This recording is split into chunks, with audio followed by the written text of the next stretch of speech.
देख रहे हैं न्यूज 7 हिंदी, राष्ट्र प्रथम।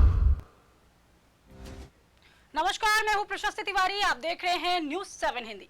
नोएडा के सेक्टर 119 स्थित एक हाई राइज सोसाइटी में सोमवार सुबह एसी ब्लास्ट के बाद 22वीं मंजिल पर एक भीषण आग लग गई। राहत की बात यह रही है कि इस हादसे में कोई जनहानि नहीं हुई है, लेकिन आग ने देखते देखते दूसरे फ्लैट को भी अपनी चपेट में ले लिया था।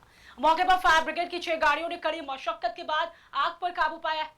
फिलहाल इस पूरे घटनाक्रम पर बात करने के लिए हमारे सहयोगी जुड़ चुके हैं, अंकित सिन्हा। अंकित, आवाज आ रही है आपको?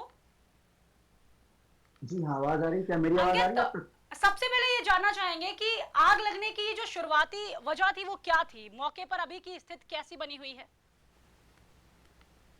जी, शुरुआती जानकारी के मुताबिक नोएडा के सेक्टर 119 में आर्न सोसाइटी की एक ऊंची मंजिल पे फ्लैट पर अचानक आग लग गई, जो कि घटना के वक्त उस टाइम जो दक्षिण लोग थे जो वहाँ पे टेस्टिमोनियल जो विटनेसेस थे, उन्होंने ये बताया कि पहले एसी यूनिट में तेज धमाका हुआ, क्योंकि एसी वहाँ पे हीट कर रही होगी, तो उसमें तेज धमाका हुआ और आवाज दी, जिसके बाद आग तेजी से फैलने लगी। ठीक है अंकित, शुरुआती जांच में एसी ब्लास्ट की बात सामने आ रही है, तो फायर विभाग और पुलिस की जांच में अब तक क्या कुछ जानकारी मिली? पुलिस की तरफ से अभी ये स्टेटमेंट आया है, पुलिस और फायर विभाग की तरफ से, पहले इस पर जांच होगी, उसके बाद ही कोई ऑफिशियल स्टेटमेंट रिलीज करेंगे। ठीक है, एक चीज और जानना चाहेंगे अंकित आपसे। मुख्यमंत्री योगी आदित्यनाथ ने भी इस घटना का संज्ञान लिया है। प्रशासन की ओर से क्या कुछ निर्देश दिए गए हैं और आगे क्या कार्रवाई होगी? कुछ अपडेट है आपके पास में?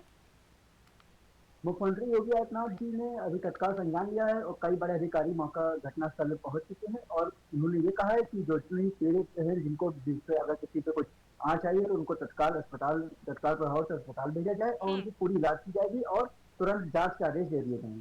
ठीक है अंकित, दिल्ली एनसीआर में लगातार ये जो आग की घटनाएं हो रही हैं वो सामने आ रही हैं, तो ऐसे में क्या या सिर्फ हादसे हैं या फिर फायर सेफ्टी नियमों के पालन में ये बड़ी लापरवाही उजागर हो रही है? देखिए, ये तो कह सकते हैं कि फायर सेफ्टी नियम कई जगह लापरवाही भी आ रही है। दूसरा, ये जो हीट वेव जो आ रही है, जो गर्मी जो तापमान बढ़ा रही है, इससे लोड भी बहुत पड़ रहा है।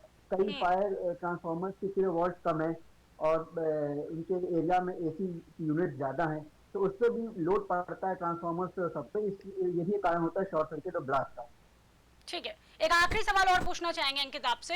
ये जो बार बार ऐसी घटनाएं हो रही हैं, तो इसके बावजूद क्या ये जो हाई राइज सोसाइटी का फायर सेफ्टी ऑडिट और निरीक्षण नियमित रूप से हो रहा है या फिर नहीं हो रहा है? जिम्मेदार अधिकारियों के खिलाफ क्या कोई जवाबदेही तय की जाएगी या ये जो हर बार जांच तक ही मामला जैसे सीमित रह जाता है वैसे ही रहेगा?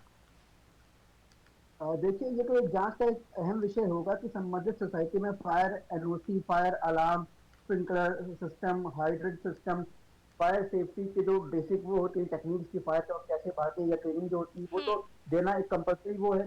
दिल्ली नोएडा में तो ये चलता है, बिल्डर बड़े बड़े बिल्डर्स की सोसाइटी होती है, उनको तो एनओसी पास कराने में जो है मेरे ख्याल से एनओसी पास कराने में कोई दिक्कत नहीं आती। बिना कई ऐसी बिल्डिंग्स है जो बिना एनओसी, बिना ऑडिट के एनओसी इनको मिल गई, तो ये जांच का विषय है। और अभी भी आप देखिए, दिल्ली में मानक नगर में या मधु विहार, जहाँ पे मैं ठीक से नाम नहीं समझ पा रहा हूँ एरिया का, जहाँ पे जो हुआ था फायरिंग इंसिडेंट, उसके बाद लखनऊ में, तो फायर एनओसी आज की डेट में बहुत जरूरी हो चुकी है। ठीक है अंकित, बहुत बहुत शुक्रिया आपका जानकारी के लिए।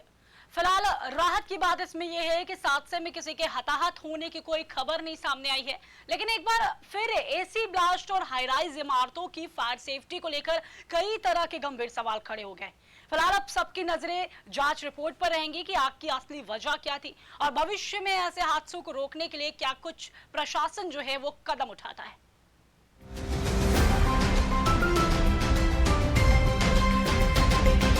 आप देख रहे हैं न्यूज 7 हिंदी, राष्ट्र प्रथम।